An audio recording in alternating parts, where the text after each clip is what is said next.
Hello everyone. Today I just wanted to talk about something that I really resonated with me in kind of my current quest to help, number one, my clients and of course my agents who are my clients as well.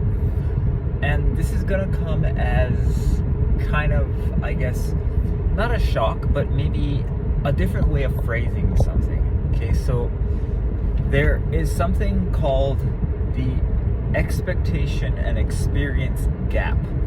Many relationship specialists and therapists talk about how when you have an argument with someone that you're in a relationship with, it usually stems from somebody expected something and what they experienced was not what they expected. Therefore, depending on the, I guess, connotation, negative or positive, they're gonna fill that gap with whatever emotional and, I guess you could call it, expected thing. I'll give an example.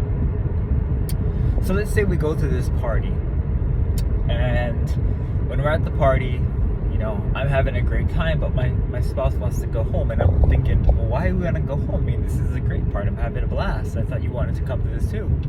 And then we end up staying for another hour or so. And then we go home, and wife doesn't talk to me for, you know, a few days, and she's irritated, obviously.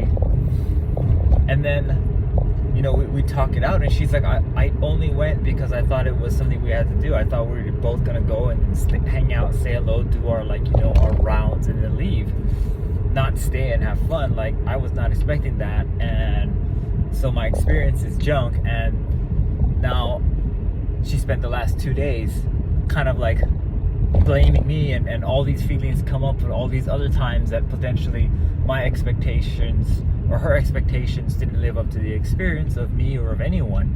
She was in a terrible mood for the last 2 days. Now, this story didn't happen, but I'm sure many of you can associate with that kind of a disappointment.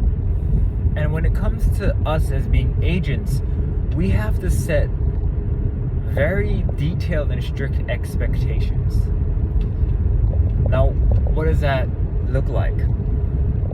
Well, if you tell someone that you're going to find them the plan that has the best benefits, oh my god, this vulture is just doesn't care, I'm going to run him over, he's too interested in eating the piece of that armadillo, he just literally walked out the way and now he's going back.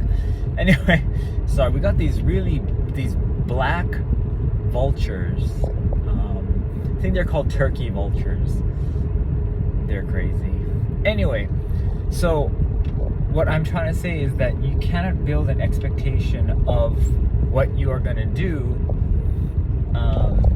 based on something that maybe your client already has. Like, for example, if they have residual expectations that they had from your last agent, you can't say you're going to do better than that agent did, because there is no gauge in your client's or prospect's mind on what better means, right? Is it you're going to get a better insurance plan? Is it you're going to get a better claims experience? Is it going to be your bills are cheaper? Those are not things that we should be promising our clients.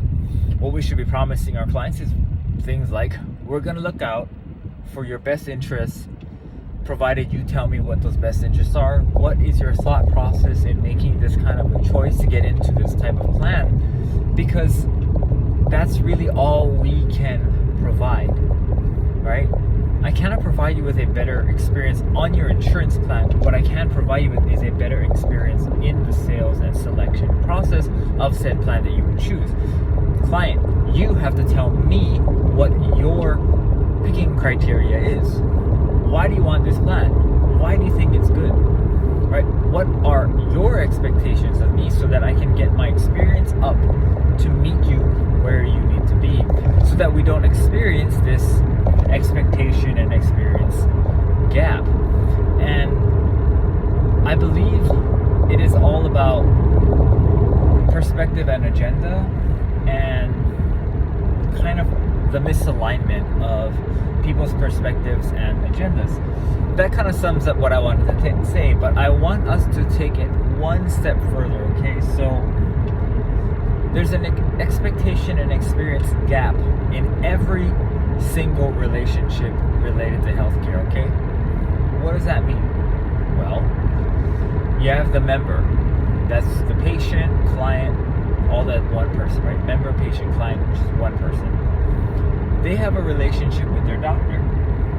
They also have a relationship with you. They also have a relationship with the insurance company. They have a relationship with the pharmacy.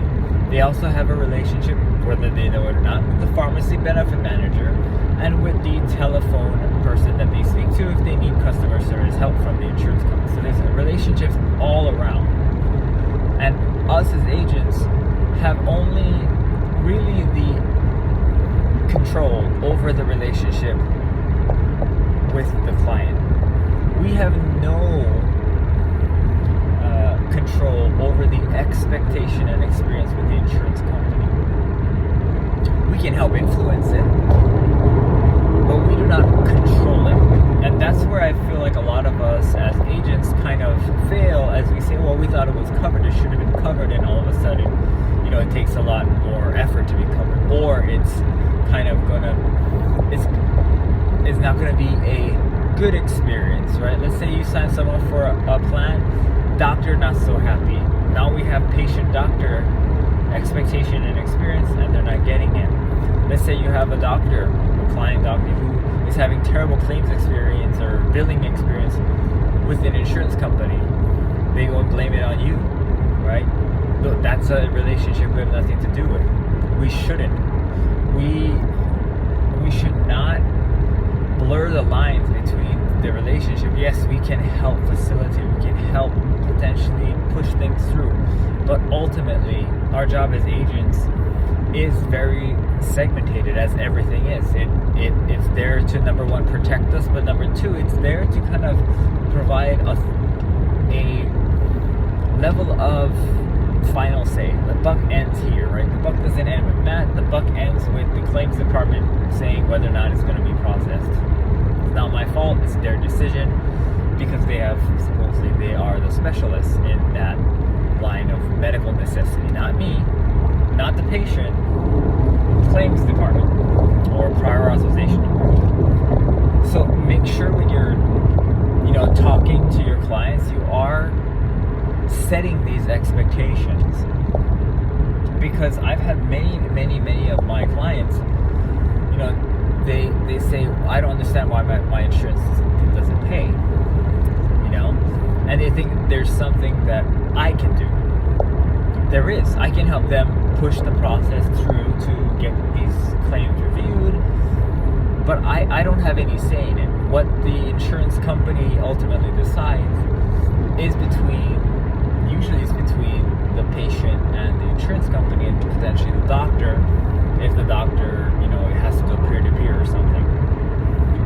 And we as agents can help facilitate, but we have nothing to be there. So in addition to the expectation of what we're supposed to do and create this sales experience for our clients, another thing we can do, which is kind of what I'm building out here for you folks in this longer video, is we have to make sure that we set the expectation of our clients to whatever insurance company, whatever doctor that they go to, in relation to whatever insurance company they're picking. So if the insurance company we know has terrible customer service, has a strange ability to lose things or overmail or not send out membership ID cards correctly, then we need to tell them, expect there to be some delays, and that way we can set up that experience to be at the same level of their expectation. If not, we're going to be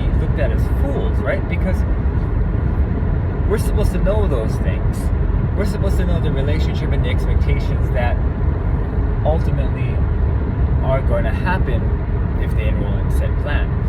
We are not responsible for the decisions that the plan makes, but we are responsible to kind of set expectations if we know these plans are not doing well. With that said, that too can be an interpretation. If you yourself as an agent do not go beyond enrollment, which some agents don't, then that should be an expectation. The expectation there would be that the client knows to call the insurance company directly in order to set up, any kind of questions or inquiries or complaints, rather than directed to the agent. That would be an expectation. And that's not to say that that's the wrong way of doing it. I'm just saying that is an expectation that you need to set. Or you need to set the expectation that if something goes wrong, you call me, and this is the process that we will take. I am not the person who will resolve this. I am the person who will get the ball moving, facilitate, get in contact with the right people that can provide us with answers so that we can actually get this thing resolved. And that is how I run it. I tell my clients, if there's an issue, reach out to me, and I'll make sure that we put you in contact with the right people who can make this decision. I have no say over these decisions, so therefore it shouldn't be expected for me to, number one, respond right away, and number two, give you resolution. We can collectively find resolution, but I am not the person who makes this resolution. That has to be an expectation that you set, because again, many people don't understand the relationship that the health insurance broker has with the insurance company. Some people might think that we are a integral part of the whole insurance claims process, when we are definitely not. So that's kind of what I wanted to point out, is that I saw this pretty interesting relationship talk about how the expectation and experience gap really does kind of hurt relationships, and it makes it really difficult for communication to occur, because we expected something different, right? We expected this to be done this way, or us to be treated this way, or us to feel this way, and the experience didn't meet that, and we dwell in that. So there you have it. Have a good rest of the day, and I'll see you in the next video.